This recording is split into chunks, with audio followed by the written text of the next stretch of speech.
welcome back to the channel. This is a special video that I was not planning on making, but here we are. This is going to be all around supporting you as you are experiencing this preparation energy as we are nearing the end of January. You know, the reason why I say I wasn't planning on doing this was because I wasn't. But over the last couple days, I have done quite a few readings that have had similar patterns, similar themes in terms of what a client might be experiencing, but also the guidance that wants to come through on how to best support them through whatever they're moving through in terms of supporting themselves. And so I know at this point in the game, at this point in the journey, at this point in the work that I do with clients, that when I start to see patterns, it means that this is a collective piece that's showing up, whether it's a collective experience, a collective theme, a collective wound, a collective piece of expansion, you name it. Once I start to see it repetitively, then I know it's time to talk about it collectively because it's something that's showing up in the collective energy. And so I have quite a few cards that I want to sit and talk about that have come through in terms of this energy that we are feeling. I've actually never done a video like this before where, yes, we're going to talk about themes and how to support yourself in the energy right now, but that there are some very specific cards that have been coming through from these sessions repetitively that lend to this collective energy that we are experiencing. And so I guess you could call this video a channeled card pull. But what I want you to be able to walk away with in terms of, how to support yourself better in this energy, this preparation energy as we're nearing the end of January, is how to best prepare yourself for what's coming. Keeping in mind that, while the energy may feel for some of us slower, more like there's a reflective space to be taking in what's showing up and getting clear on what we desire, it doesn't mean we don't do anything in that energy. And this is a really important piece around surrender, right? Surrender is not giving up. It's not being submissive. It's not being like, okay, whatever, universe, just show me what to do. There is an element here of trust, right? And noticing if you're release or noticing if you're focusing too much on needing to control. But there's also things that you can be doing, very clear things based off of a lot of the guidance that's coming through in terms of how to support yourself and how to best prepare yourself. I also want to say, as a piece here, you might not be feeling a slower energy where there's greater space to reflect and tap in to the vision. You might be feeling really dense, heavy karmic energy. And part of the guidance that was coming through around that was, if you are still in a space where you're feeling this dense, heavy energy, it means that, because 2025 was such a big karmic year and we're coming into finishing off so many cycles. And so if you are feeling this karmic dense energy still, it means you're not done integrating. And so what can be really helpful for you in this space is creating more space to just be able to notice what's showing up, to be able to notice what is still asking to be shed, what is still asking to be seen, moved through, integrated, to help prepare me as I'm moving forward. Because, one of the big pieces that's showing up here is, come February, I would imagine by the time the Chinese New Year hits, right? We're talking about moving from the year of the snake to the year of the fire horse. We're also talking about moving from a year 9 to a year 1. So that's why there's such big pieces that have showed up, maybe are showing up, and that we're entering into.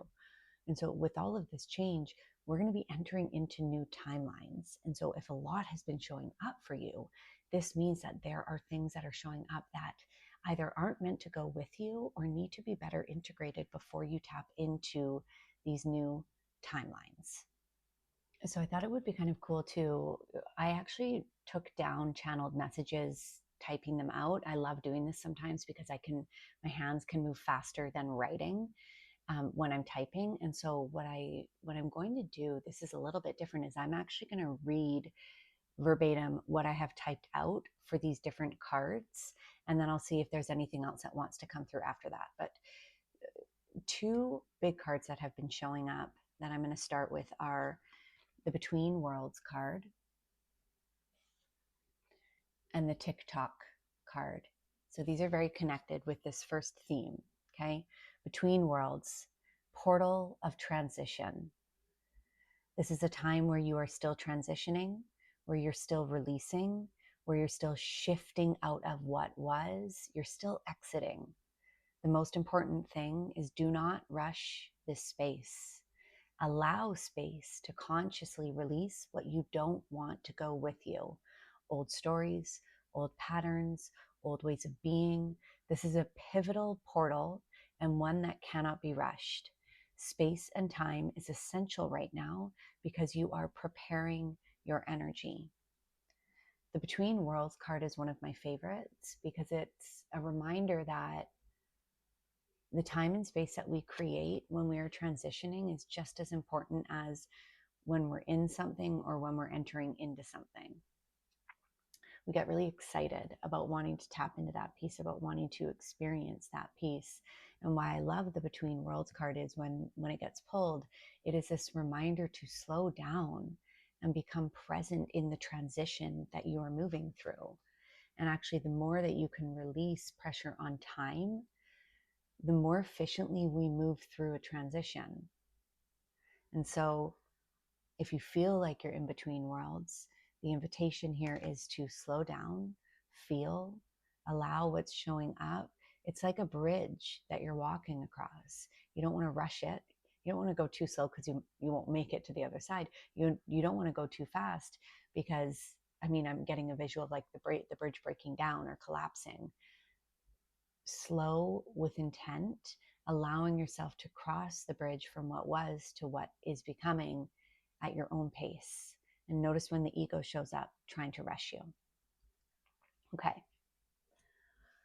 The next two cards that came up, the Not For You card and the Flexible card.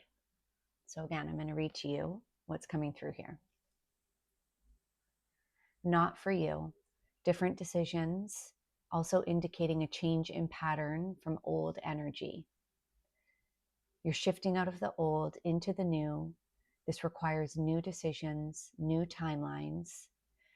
So being flexible in your decisions and how you're doing things and allowing yourself to show up in a completely different way. This was a really interesting one that's been coming through a lot lately, especially in the readings I did today. This piece around when we are shifting into a new timeline. You can also think of this as shifting out of an old pattern into a new one, creating a new pattern, creating a new experience, perhaps an experience you've never had before, a new timeline. What is required when we are shifting into a new timeline is new decisions, because those decisions indicate a new energy within you. And so part of what you need to be thinking about in this space that you're preparing to enter into is, what are the new decisions, the new ways of being, the new habits, the new thoughts, the new beliefs that I want to be embodying? And maybe not even want to be embodying, that I need to be embodying to tap into this new energy, this new timeline that I know I am going to be experiencing, right? Not for you indicates there are pieces that are not meant to go with you, that are no longer in alignment with who you are becoming. And it's noticing where actually you're rigid around some pieces, where you're trying to control, where you're trying to hold on tightly, and can you open up to greater flexibility in entering into this new energy that you're meant to embody in this new timeline. That one's fun. They're all fun, but that one is especially fun. Okay. The next one. Okay. The next card was the Here and Now card, very much representing this piece of like presence, here and now. Your energy is everything. Your energy will be the number one important thing moving you forward into this new path and timeline. Your energy creates it and leads it. And so being present to notice what feels true, what feels aligned, what feels good. So this one definitely piggybacks off of the last one, especially with the not for you, because I mean, one, the more present you can be, and this has been coming up so much in all of these different energy videos I've been doing, the forecasts I've been doing, the more present that you can be, this is the nervous system piece, right? And when we are regulated, when the nervous system feels safe, we can be more present and we can be more open to receive this new timeline that's coming through for you. It could be many different ones, many different experiences that are new. But here and now, what they're trying to say is you create what you are experiencing at all times. You are the creator of your experience of this life. And so the more present that you can be, the more you can actually tap into this power, into this magic that is within you. But it's also really important in terms of also recognizing the not for you, like as you're moving forward onto your path and into these new experiences that you want to have, being more present to, does this feel good for me? Does this feel aligned? Does this ring true? Not here, here.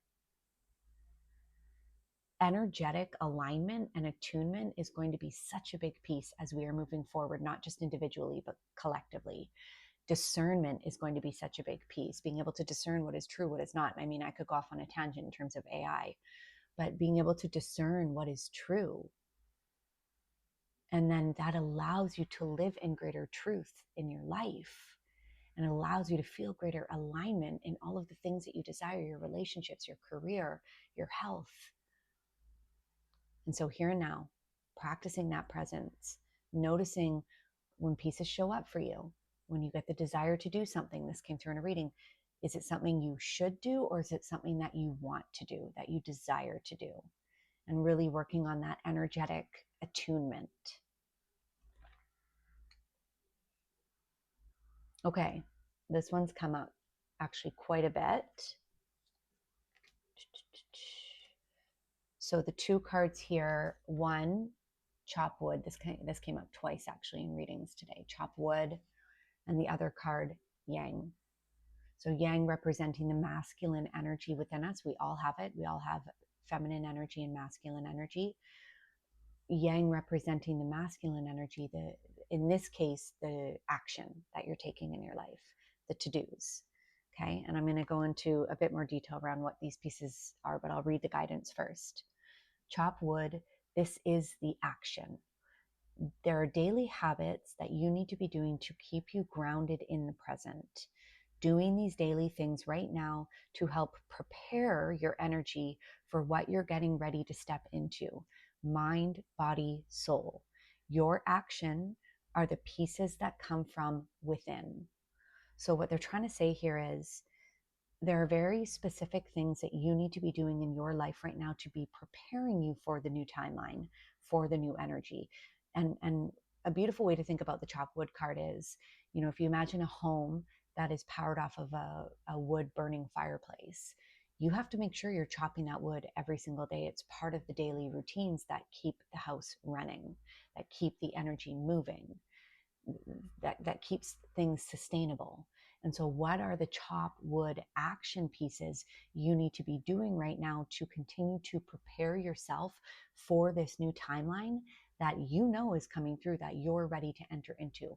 What are the things that you need to be doing for your mind, looking at your thoughts, your beliefs, the mental work that you can be doing? What are the things that you need to be doing with your heart and your emotions? Is there a release that needs to go on? Is there deeper somatic feeling?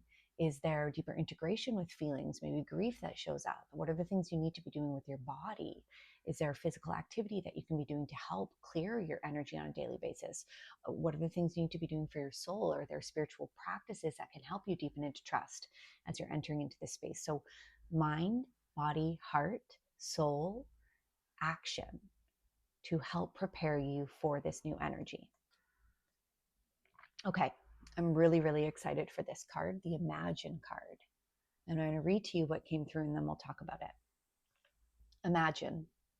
Right now is a time to be grounding into the vision, to be tapping into your imagination. Think about why imagination is often stronger as children. There's less ego, less dense energy and fear blocking us, so we have greater access to potentials. Imagination and vision that is grounded in the present is manifestation. Ooh, that was so good. That came through earlier today when I was typing that out. Imagination and vision that is grounded in the present is manifestation. And this really connects to a theme that came through in the 2026 energy forecast. And what they said was one of the themes was dream bigger. So you could curate your own list, right? The things that you want to manifest, the way that you want to feel. And what the guidance was from the records was now dream bigger. And this really connects to this imagine card, because when we're children and we're using our imaginations, it goes beyond this world of form. When we're using our imaginations, we're tapping into these potentials. Maybe it's, make believe friends, which I actually believe are our guides in when we're young and we're children. I believe that when we have make believe friends, those are actually our guides, our spirit guides. But when you think about being a child, or you see it, or you witness a child having the ability to tap into this unlimited imagination, that is unlimited potential, right? And why do we lose that? Because that is such a powerful energy. It doesn't mean we bypass and go somewhere else, but it means when we can imagine, when we can envision, that means that dream, that vision is yours. And so tapping into this piece right now is so important, because also having your eye on the prize keeps us tethered and connected and anchored to that energy that we want to experience and receive and embody, right? And so being tapped into the vision, using your imagination to really tap into, what do I want this to feel like? What's the juiciness that I want to experience here? And letting yourself be in that energy every single day, that's also going to help prepare you. It's also going to bring that peace to you, because like energy attracts like energy. And when we are embodying a certain frequency, we magnetize that piece to us. So good. Okay, the final one. 2 cards here. Come to the edge. So pretty. And time to go. I'm going to read what comes through for this. Acceptance and grief. Allowing the change, allowing the shift into what is new, grieving what hasn't worked out in the past, that's not meant to go with you. There will undoubtedly be discomfort showing up, because you are at an edge of change, and moving from who you've been into a whole new timeline. So this actually kind of brings us full circle, right, to the between worlds, because when we are transitioning from what was into what is becoming, it's so crucial that we are holding that space for grief. It's so crucial that we're allowing ourselves to grieve maybe the past versions of ourselves that we are no longer embodying. It's so important to allow ourselves to grieve maybe relationships that are not meant to go with us. It's so important for us to grieve the way we thought it was going to be, because even though where we're headed is going to be something better than we could ever expect, that's a really human part of you. The part that shows up that's like, but it wasn't that, or it didn't go that way. And being able, that I firmly believe, the more space we are able to hold for our grief, the more acceptance we are able to tap into, and the more expansion we're able to experience. Grief is a part of the expansion process, right? Because in order for us to be born, reborn into new chapters, into new pieces, into new timelines, into new energy, we have to be able to grieve the parts that aren't meant to go. We have to be able to grieve the pieces that aren't meant to go, right? If we look at the natural pieces of how nature works, there is a death and a rebirth, right? Just like the trees don't hold on to the leaves when they're ready to fall and shed, we're not supposed to hold on to pieces that are meant to shed in our continual expansion and rebirth. And so if you're noticing discomfort in this transitional energy, If you're noticing hesitancy, if you're noticing resistance, perhaps the edge that you are at right now is a part of you that is scared to let go. Perhaps the edge that you find yourself at is a part of you that's scared to accept that there are pieces that aren't meant to go with you moving forward. And can you be with that part? Okay, my friends, that is it. I hope that this channeled card pull of themes and energy that's showing up for you right now in this preparation, this very important portal that you are in right now, I hope that that could help you. As always, if you need deeper support, this is beautiful guidance that we can dig into within an Akashic Records soul reading. These are the beautiful readings I provide within the Akashic Records energy. This is also beautiful work we can do in my one-to-one deep dive soul coaching, where we get really clear on what your vision is, what's getting in the way, the resistance, and help you figure out what is the soul aligned action you need to be taking in your life right now in order to expand into that peace and experience what it is that you're desiring. Let me know if you need help.